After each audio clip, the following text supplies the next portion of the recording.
இன்னும் அவர் எத்தனை படம் தான்ப்பா நடிப்பார், இன்னும் எத்தனை படம் கைவசம் வச்சுருக்காரு அப்படின்னு ஹேட்டர்ஸ்லாம் கதறி கேட்டுட்ருக்காங்க. அந்தளவுக்கு சூப்பர் ஸ்டார் ரஜினிகாந்த் அவர்களுடைய லைனப்ஸ் இருக்குது. வரிசையாக ஏகப்பட்ட படங்கள்.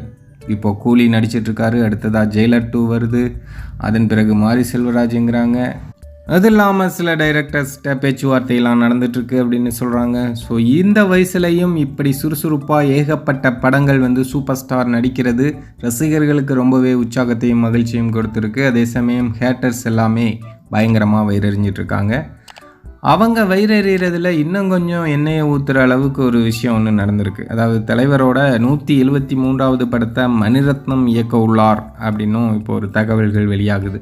2025 ஜூலை மாதம் இந்த படப்பிடிப்பை துவங்க உள்ளாங்க அப்படின்னும் மெட்ராஸ் டாக்கீஸும் மற்றொரு பிரம்மாண்ட நிறுவனமும் சேர்ந்து இந்த படத்தை தயாரிக்க போகிறாங்க அப்படின்னும் தகவல்கள் வெளியாகிட்டுருக்கு.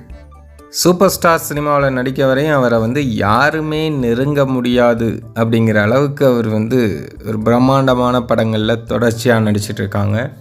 இனி வரும் படங்களில் முதல் 1000 கோடியா, கூலி இருக்குமா, ஜெயிலர் 2 இருக்குமா அப்படிங்கிறது தான் இப்போது ரசிகர்களின் கேள்வியாக இருக்குது. உங்களோட கருத்தை மறக்காமல் கமெண்ட்டில் சொல்லுங்கள். கூடவே சினிமா பற்றிய செய்திகளுக்கு நம்ம சேனலை சப்ஸ்கிரைப் பண்ணிக்கோங்க.